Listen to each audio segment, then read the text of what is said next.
Hi guys, welcome to study house. तो अभी recently 127 constitutional amendment bill को लोकसभा के बाद राज्यसभा से पास कर दिया गया है, जिसको जनरली न्यूज़ में ओबीसी रिजर्वेशन बिल के नाम से रेफर किया जा रहा है। ये बिल एक्ट बनने के बाद में 105 कॉन्स्टिट्यूशनल अमेंडमेंट एक्ट बनेगा। इससे जुड़े हुए कई सारे सवाल को हम यहाँ पे सॉर्ट आउट करेंगे। तो एकदम बेसिक से स्टार्ट करते हैं कि एक्चुअली में 9 अगस्त 2021 को जो social justice and empower minister हैं मिस्टर वीरेंद्र कुमार, उनके द्वारा इस बिल को लोकसभा में इंट्रोड्यूस किया गया था। अब एक क्वेश्चन दिमाग में आता है कि उनके द्वारा ही क्यों। तो बेसिकली 1985 से पहले जो भी बैकवर्ड क्लासेस के अफेयर्स थे उन सबको देखने का काम मिनिस्ट्री ऑफ होम अफेयर्स के अंदर एक सेल थी जिसको कि बैकवर्ड क्लासेस सेल के नाम से जाना जाता था, उसके द्वारा किए जाते थे। बट 1985 में एक सेपरेट मिनिस्ट्री बनाई गई जिसको मिनिस्ट्री ऑफ वेलफेयर का नाम दिया गया था, जिससे कि जो शेड्यूल कास्ट, शेड्यूल ट्राइब और ओबीसी के जो मैटर्स हैं उन सबको देखा जा सके। और बाद में 1998 में इस मिनिस्ट्री का नाम बदल के ministry of social justice and empowerment रख दिया गया। और सिंस ये मैटर ओबीसी से रिलेटेड है, इस वजह से जो social justice and empowerment minister हैं उसके द्वारा ही इस बिल को इंट्रोड्यूस किया गया है। और उसके बाद में 10 अगस्त 2021 को लोकसभा के द्वारा यूनानिमसली इस बिल को पास किया गया। और उसके बाद 11 अगस्त 2021 को इवन राज्यसभा के द्वारा भी पास कर दिया गया और प्रेसिडेंट की एसेंट के बाद ये बिल एक्ट के रूप में कन्वर्ट होगा। तो अगर हम बैकवर्ड क्लासेस की इंडिया में बात करें तो ये सबसे पहले इसकी सिचुएशन स्टार्ट होती है कालेलकर कमीशन से, जो कि बैकवर्ड क्लासेस के रिगार्डिंग फर्स्ट कमीशन था, जिसको कि उस टाइम के प्रेसिडेंट के द्वारा 29 जनवरी 1953 को इस्टेब्लिश किया गया था और जिसकी चेयरमैनशिप काका कालेलकर के द्वारा की गई थी। इस कमीशन के द्वारा एक लिस्ट प्रिपेयर की गई जिसमें कि पूरी कंट्री की अराउंड 2399 बैकवर्ड कास्ट को इंक्लूड किया गया, जिसमें से 837 ऐसी कास्ट बताई गई जो कि काफ़ी ज़्यादा मोस्ट बैकवर्ड की कैटेगरी में आते हैं। और इस कमीशन के द्वारा जब फाइनल रिपोर्ट थी उसके द्वारा ये रिकमेंड किया गया कि कास्ट को एक क्राइटेरिया बनाया जाना चाहिए जिससे कि किसी भी कास्ट की या फिर कैटेगरी की जो बैकवर्डनेस है उसको डिटरमाइन किया जा सके। हालांकि उस टाइम की गवर्नमेंट के द्वारा इसको एक्सेप्ट नहीं किया गया था। और उसके बाद में 1979 में एक कमीशन जिसको कि मंडल कमीशन के नाम से जाना जाता है उसको बनाया गया था, जो कि सेकंड कमीशन था ओबीसी के रिगार्डिंग, जिसकी चेयरमैनशिप बीपी मंडल के द्वारा की गई थी।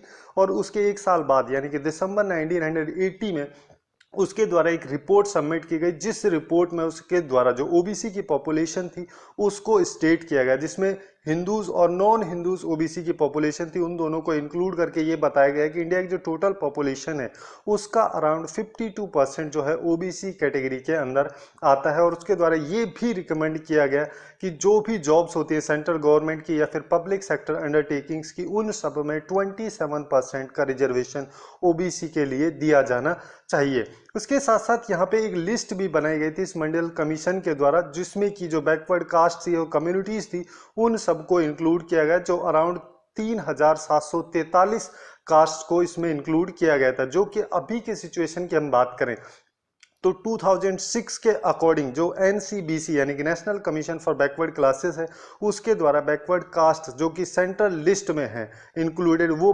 5013 तक पहुंच गई है। इसमें यूनियन टेरिटरीज के अंदर जो बैकवर्ड कास्ट वगैरह हैं उन सबको इंक्लूड नहीं किया गया है। और जब इस 27% रिजर्वेशन को इम्प्लीमेंट करने की बात चली तो तब इंदिरा साहनी के द्वारा सुप्रीम कोर्ट में एक केस किया गया जिसको कि Indira Sahni versus union of India का केस के नाम से जाना जाता है। और उसमें सुप्रीम कोर्ट के द्वारा 16 नवंबर 1992 को ये वर्डिक्ट दिया गया, गवर्नमेंट का जो ऑर्डर है 27% का रिजर्वेशन का ये वैलिड है। और यहाँ पे कास्ट जो है उसको एक्सेप्ट किया गया कि बैकवर्डनेस को आइडेंटिफाई कर या डिटरमाइन करने के लिए एक एक्सेप्टेबल इंडिकेटर है। और उसके बाद जो सेंट्रल गवर्नमेंट की सर्विसेज में जो ओबीसी के रिजर्वेशन की बात थी उसको फाइनली 1992 में इम्प्लीमेंट किया गया। और जिसके बाद में एक national commission for backward classes जो थी वो भी मेनली इसी केस का उसको आउटकम हम मान सकते हैं, जिसको कि 14 अगस्त 1993 को एक स्टैच्यूटरी बॉडी यानी कि एक एक्ट के थ्रू इसको बनाया गया था और इसको एस्टेब्लिश किया गया था, जिससे कि जो बैकवर्ड क्लासेस के रिगार्डिंग इश्यूज हैं उन सबको देखा जा सके।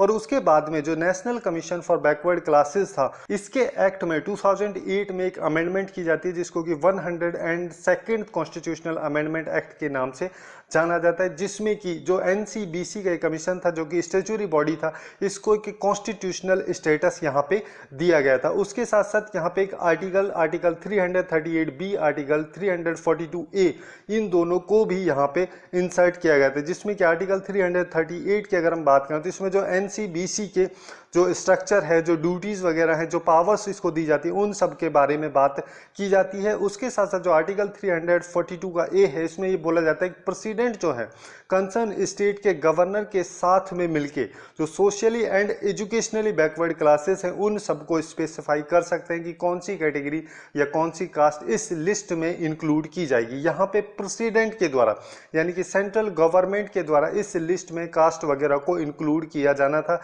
ये 102nd कॉन्स्टिट्यूशनल अमेंडमेंट एक्ट के द्वारा किया गया था। मतलब स्टेट गवर्नमेंट का यहाँ पे कोई रोल नहीं था इस लिस्ट में किसी कैटेगरी वगैरह को इंक्लूड करने का। अब उसके बाद में क्या होता है कि महाराष्ट्र के द्वारा जहाँ पे उस टाइम पे एग्जिस्टिंग रिजर्वेशन 52% था, जिसमें कि 19% ओबीसी के लिए, 13% एससी, 7% एसटी और जो शेड्यूल्ड बैकवर्ड क्लासेस थी उन सब के लिए 13% का रिजर्वेशन था। बट ये 50% से ऊपर नहीं होना चाहिए। उसके बावजूद जो महाराष्ट्र गवर्नमेंट थी उसके द्वारा मराठा कोटा के लिए 16% के रिजर्वेशन के लिए एक बिल पास किया गया था, जिससे कि इसका टोटल रिजर्वेशन 64 से 65% की रेंज में पहुंच गया था। हालांकि वहां पे जो महाराष्ट्र का हाई कोर्ट है उसके द्वारा ये बोला गया था कि इस रिजर्वेशन को 16 से घटाकर 12 to 13% कर देना चाहिए। बट उसके बाद में जब ये केस सुप्रीम कोर्ट में जाता है तो सुप्रीम कोर्ट के द्वारा 5 मई 2021 को जो मराठा कोटा के लिए रिजर्वेशन दिया गया था इसको पूरी तरीके से स्ट्रक्चर डाउन कर दिया जाता है, यानी कि पूरी तरीके से इसको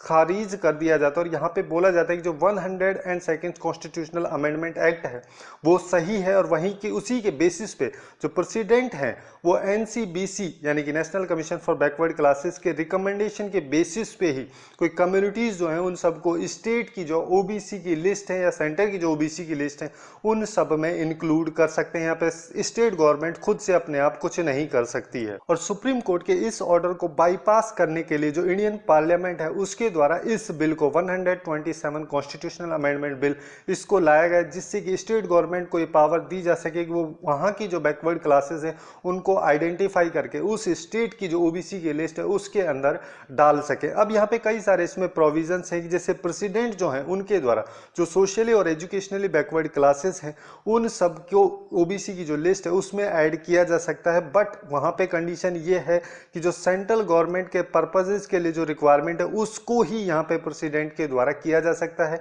और ये जो सेंट्रल लिस्ट होगी इसको प्रिपेयर और मेंटेन करने का जो काम है वो सेंट्रल गवर्नमेंट का होगा। बट यहाँ पे जो स्टेट गवर्नमेंट या यूनियन टेरिटरीज हैं वो अपने अकॉर्डिंग उनकी जो खुद की लिस्ट है उसको प्रिपेयर कर सकते हैं सोशली और एजुकेशनली बैकवर्ड क्लासेस के लिए। यहाँ पे कहीं पे भी इकोनॉमिकली वर्ड यूज नहीं किया गया। अब यहाँ पे एक मेन इंपॉर्टेंट चीज ये की गई कि जैसे स्टेट या यूनियन टेरिटरी की जो लिस्ट होगी ये लॉ के अकॉर्डिंग होनी चाहिए।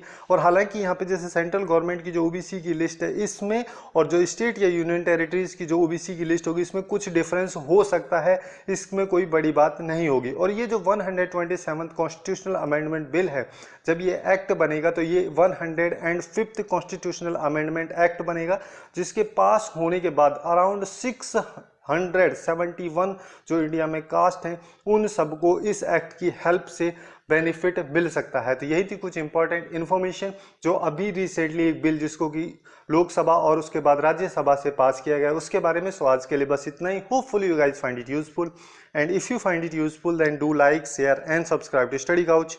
Thanks for watching and have a good day.